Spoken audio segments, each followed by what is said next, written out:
Hey guys, it's Christy and welcome back to my channel. Thank you so much for joining me. Today we're going to be filming a full face of MAC. So before we get into it, I hope you'll consider subscribing to my channel before you leave. Give this video a thumbs up if you enjoy, and let's get into it. Alright, so I've been wanting to film this video for a little while. I feel like MAC is one of those brands that still has such a strong and loyal following, but it's not one of those brands that is super popular online. That being said, I'm still a big fan of MAC. I have a ton of their products. The only thing I don't tend to splurge on their more novelty collections. They have some of those, but I still love their core products. So that is what we're doing today. So I don't actually have a primer, but they did send me a sample of the Studio Fix Mattifying 12-Hour Shine Control Primer. This really isn't a product I typically would reach for myself because I don't have oily skin, but I wanted to use it anyway, just in the purpose of making sure I have a full face. I'm just going to take a little bit and I'm just going to concentrate it right in the middle of my face, and it is this really nice kind of thick gel-like consistency. Okay, it feels really nice actually. Okay, this is actually really smoothing. This made my skin feel super smooth and soft right throughout here. I feel like it'll definitely blur pores as well, which is great. Okay, so the base product I'm going to go in with today is one that's actually newer to me, even though it's been around for quite a while. I'm using the MAC Studio Radiance Face and Body Radiant Sheer Foundation. So this was such a favorite online for a long time, and I never really got into it just because it is more on the sheer side. I know they reformulated this, so this also isn't, and I've heard that this isn't what it used to be, but I decided to try it out anyway when I was looking through the different foundations that they have. I have the shade W1. I do want to try it with a sponge just to see how I feel. I did use this with a brush and I feel like it's so sheer. I am liking it a little bit better with the sponge. My sponge, by the way, is not damp. It's completely dry. I mentioned this in a recent video where I was ranking different skin tints, and this is fine. It looks nice on the skin. It doesn't cling to dryness. It doesn't enhance texture. It doesn't do anything like that. But I feel like it's so sheer that it kind of does nothing, which kind of steers me away. I have recently tried some skin tints that do have a decent amount of coverage, which is a more like medium to medium coverage, and I really do appreciate those. I just feel like this is so sheer that it doesn't even at my skin tone. I suspect that to get maximum coverage out of this, I would need to apply with my fingers, but I really can't stand doing foundation with my fingers, so I'm just trying to figure out how to apply it with different tools that will give me the best effect. Okay, I am going to take my brush. I'm just going in with the Sigma and Brianna Fox 4 brush just to see. It does blend out so quickly, I will say that. Okay, so I think I've got the maximum amount of coverage that I'm actually going to achieve, which is not my favorite, but it does say it's a sheer foundation. Let's go in with concealer. We're using the Studio Finish Concealer with SPF 35. I have the shade NW10. So this is another potted concealer, which I sometimes like. They are thicker. They're a cream texture. I'm going to take this under the eyes.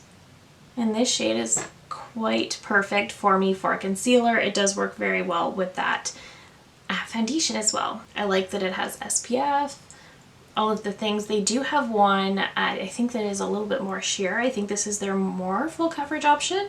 I'm just going to add a little bit of coverage in the areas where I feel like I need it. This concealer is quite nice for spot concealing. Okay, so I feel like that helped a little bit. I will say I do not have a MAC powder, a translucent powder from MAC, but I do have their Studio Fix powder foundation in the shade NC25. This is too deep, but I do want to use a teeny tiny bit just to set my under eyes, and because I went with the NC shade, this is definitely yellow. So I'm just going to use the tiniest bit under the eyes just to sort of set that concealer, but I will say this isn't a heavily creasing concealer. And I'm not actually going to add any to the face because I don't want to be yellow. Okay, I think I want to do my brows really quickly. I'm going to use the Luxe Brow Liner in the shade Brunette. I think they're actually phasing these out. These are wood pencil liners. They do have a spoolie on the end. These are really nice liners. So they are kind of on the dry side, much like their lip liners, but what they do really well is they give sort of a powder effect, which looks so much more natural. So I hope they're not phasing these out, but it does kind of look like that. I think these have been on sale on their website for a little bit now. Okay, now I'm just grabbing the brow set. This is just a clear brow gel. It does have a really big spoolie, but this reminds me a lot of the Charlotte Tilbury brow set as well.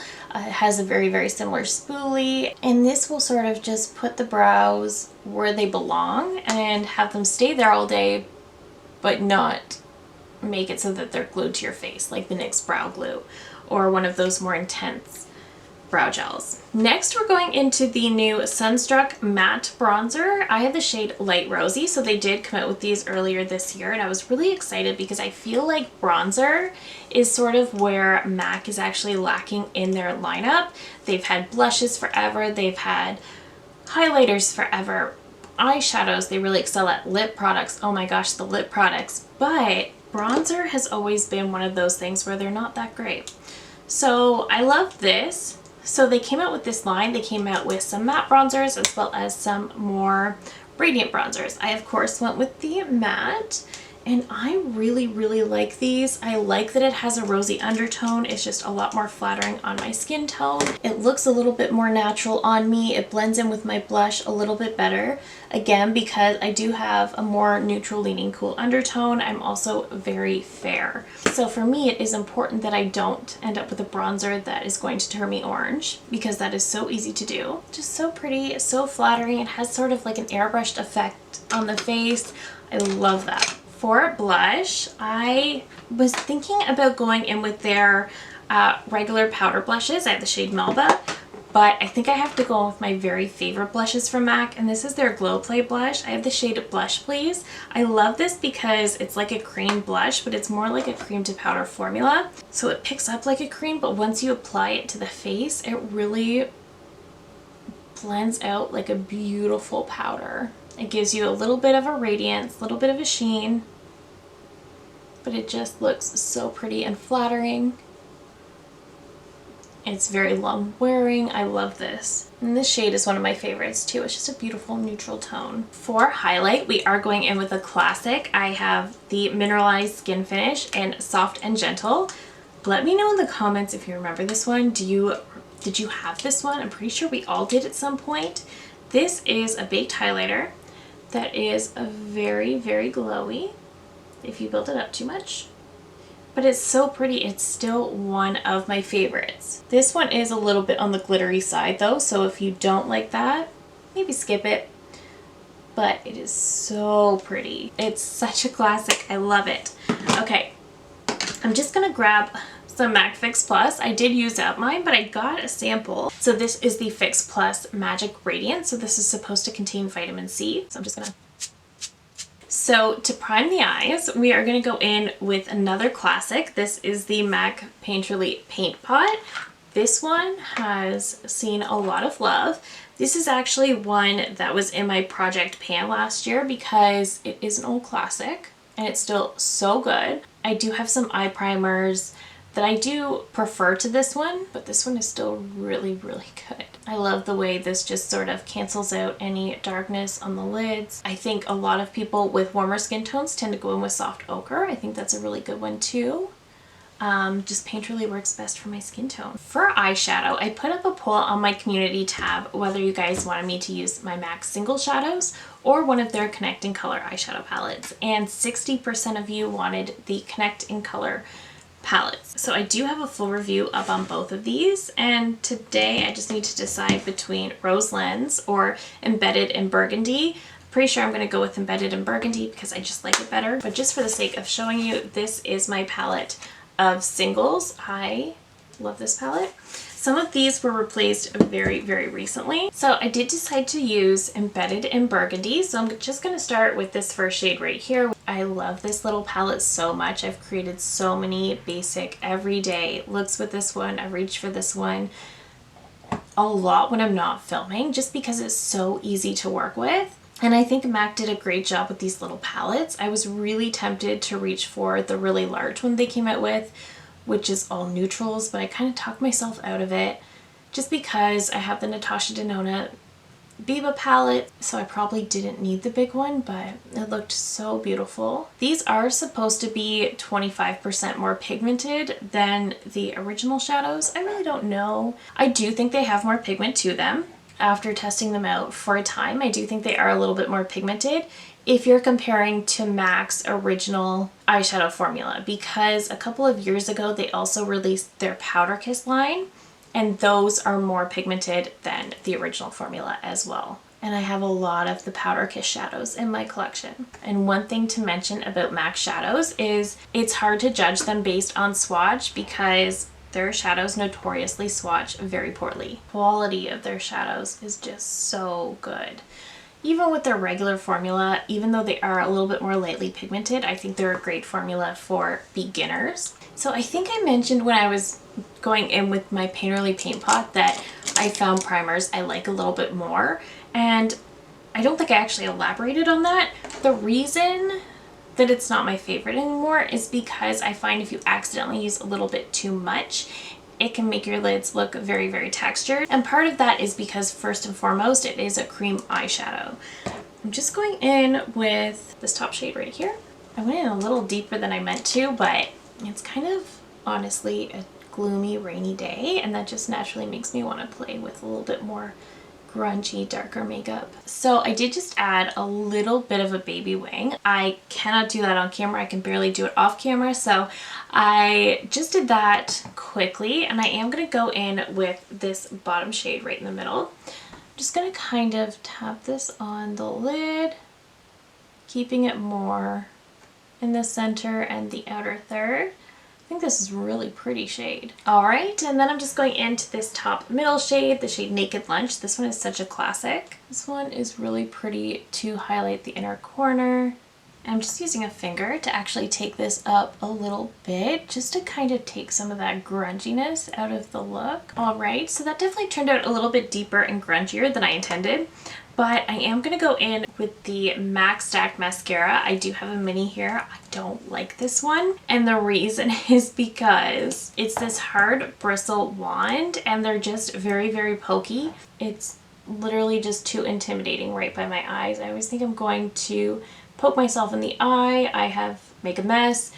I have poked myself in the eye with this. I also find that it flakes quite a bit. So it's just not a favorite. It looks nice initially, I'll give it that, but again, it's a little too pokey and it flakes on me. Okay, so let's finish up with lips. I do have a ton of MAC lipsticks in my collection, but I think today I want to go in with the lip liner in Soar, and I want to use a newer MAC lipstick. This is the shade Thanks, It's MAC. Their lip liners are notoriously on the dry side, but they are very long wearing. All right, so these lip liners are, like I mentioned, just very dry, and they do kind of tug when you're using them, but they are so long wearing and their shades are perfect. Okay, let's go into Thanks, It's MAC. This is a newer formulation. This is their Luster Glass formula. So I don't know if they still have their original Luster formula. The Luster Glass is a little bit different. The packaging is definitely a lot shinier. It's lost a little bit of that signature MAC scent, which I actually really love the MAC scent, but let's go into it. This shade in particular has been incredibly, incredibly popular, and I love it because I love hearing people talk about MAC lipsticks again because they're still one of my very favorite formulas. But this is just such a beautiful nude lipstick because it is more of that luster formula. It is not the most long wearing. It's definitely very, very creamy, very shiny, but it will wear off. So I'm hoping pairing it with a lip liner today will really help with that. But it is a perfect, perfect nude. But this is the final look. Let's go through and talk about my thoughts on the products. So I did try out the sample of the Mattifying 12 Hour Shine Primer, and I can't really speak to it yet because I haven't seen the effects. I did like when I put it on, it made my skin look really, really smooth, felt really soft, it felt really nice. So I did like that. The MAC Face and Body, it's okay. Again, it is a very sheer coverage. I do prefer something that's a little bit more light medium. I just prefer that, whereas this is even less than a light coverage. This is very sheer. So I found it really hard to build up any sort of coverage, and I found that I really needed to rely on my concealer a little bit more than I would typically like. To me, this is okay, but there are a lot of skin tints that I prefer more and that give me more. So not a favorite. The Studio Finish Concealer, I do like this. I think it's really convenient in its little pot format. It's very thick, it's very creamy. This is the more full coverage of their concealers, and I do think it gave great coverage. It really helped to cover up what I was missing from the foundation. It gave great coverage on the under eyes, great coverage for spot concealing. I think this is really, really nice. The Sunstruck Matte Bronzer, I've been such a fan of this year. I really, really have been loving this. Again, I love that it has that rosy undertone to it, and I love that I can find a bronzer in that option, because for me, it is so easy for bronzers to just turn me orange. So it's really, really exciting when I can find a bronzer that will not do that. And because it does have that rosy undertone, on my cool skin tone, it is nicer because it looks so much more natural. The MAC blushes, their original powder blush, I have the shade Melba, which is a really, really beautiful peachy powder blush. I love their powder blushes. They're pigmented, but they're so blendable, and they're not so pigmented where it's so easy to go overboard. They're just really, really beautiful blendable shades. I love them. This is such a nice formula. It almost gives that airbrush effect on the cheeks, which I love. But my favorite blush formula is the Glow Play blushes. Mine is in Blush Please, and I love this one. Again, it's like a cream, but it blends out sort of like a powder, so it just looks so beautiful and natural on the skin. It does give a little bit of a radiance to it, but not too much.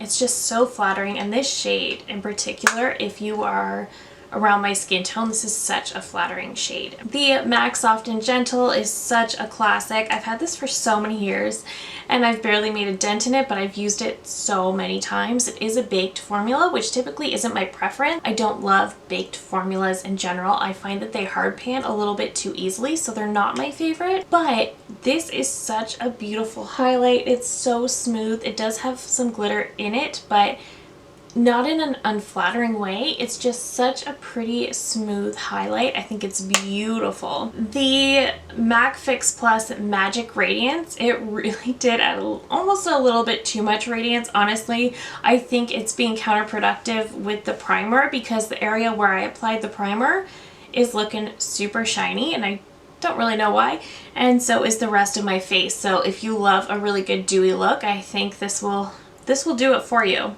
The powder foundation from MAC is a nice one. This is the wrong shade for me, but if you like a good powder foundation, I think you would like this. As somebody who has dry skin, I think this is pretty good. This is very, very full coverage. It will blur pores. It will perfect the skin. I think you would like this if you like a good powder foundation. For me, I just don't get as much use out of this because it is yellow. The brow pencil, still one of my favorites. This lasts forever. I believe I bought this in 2020. I've used it so much, and because it's a wooden pencil, it takes forever to go through when it comes to the brows. This also applies kind of like a powder in just the way it looks, which makes the fill of your brows a little bit more natural. And I love it for some definition. You can sharpen it just to get a little bit more definition and precise brush strokes, or if you use it not sharpened, it kind of acts as a very quick fill, which I do enjoy. I think this is a really, really good one, but unfortunately I do think they're discontinuing it, which I am disappointed in because I really like it. The brow gel is really nice. It reminds me a lot of the Charlotte Tilbury Brow Fix, which is also very nice. They both have this giant wand. They both comb through the brows really easily. They both provide a little bit of hold, but nothing so intense. You're not going to get the laminated brow effect, and it's really not going to glue your brows in place. It's also not going to make them crunchy later on, so when you touch them, it feels kind of gross. It just gives them enough hold so that they'll stay in place, but nothing too intense. So I do like this. Again, I don't think it's worth it to splurge on products like this when the drugstore does have options that do a very similar thing. The NYX Control Freak is very similar to this and the Charlotte Tilbury at a fraction of the cost, so I would not recommend spending the money on this. The MAC Painterly Paint Pot, this is a classic when it comes to eyeshadow primers, and for good reason. It is really good. It really will hold the makeup in place all day long. Like I mentioned, it's not a favorite of mine anymore. I still like it. I'll still reach for it. I'll still finish this up.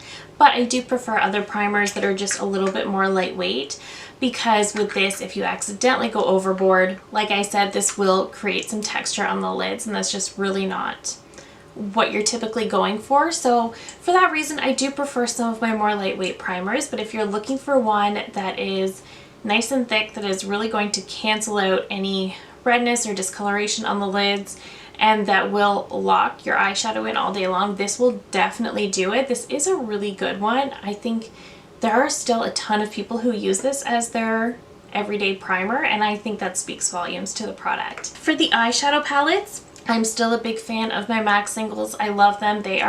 A lot of them are on the more lightly pigmented side, but I do still love them for creating just classic everyday looks. They're just so easy to work with, and I still think they're excellent quality. The connecting color palettes they released earlier this year are a little bit more pigmented. They're really, really nice though. Rose Lens is pretty. I just don't love the color story as much, whereas Embedded and Burgundy is a perfect everyday color story for me. If you love cool tones, I think you would really, really enjoy this one. Their lip liners, we all know they are very dry, but they are effective. They really do lock the makeup in place. And I will forever be a MAC lipstick girl. I will always love their lipsticks best. This is the shade Thanks It's MAC. I do think this is a really beautiful neutral shade. It falls in with some of my other favorites. Some of my other favorite shades include Modesty, Brave. Those are my top two. And I would say this is pretty well up there. I haven't always been a fan of the Luster formula just because it is a little bit more sheer and it just doesn't stick around very long, but I do think this is a beautiful, beautiful shade. Yeah, the concealer, the brow gel, the skin tint, the foundation, I don't think those products are necessarily as worth it. I think my top choices are definitely the Glow Play blushes, the connecting color palettes, and the new bronzer. And I gotta throw it to their lipsticks. I don't love the mascara. The wand is huge, it's pokey. I'm worried I'm gonna poke myself in the eye and it flakes on me, so I don't love the mascara. But yes, the most worth it products are definitely the lipstick, the Glow Play blushes, the connected color palettes, and I really like the new bronzers as well. That is it for me today. I really hope you enjoyed this full face of MAC. Would you be interested in seeing more one brand tutorials? If so, let me know. Let me know in the comments, and let me know what brands you'd like to see, because I can definitely try to incorporate a lot more of those. I would also love to hear what your favorite MAC products are, or do you still even use MAC? Let me know. I love hearing from you guys so much. If you're new to my channel, I hope you'll consider subscribing before you go. I do upload at least 3 new videos every single week. Thank you again so very much for watching, and I will see you in my next one. Bye!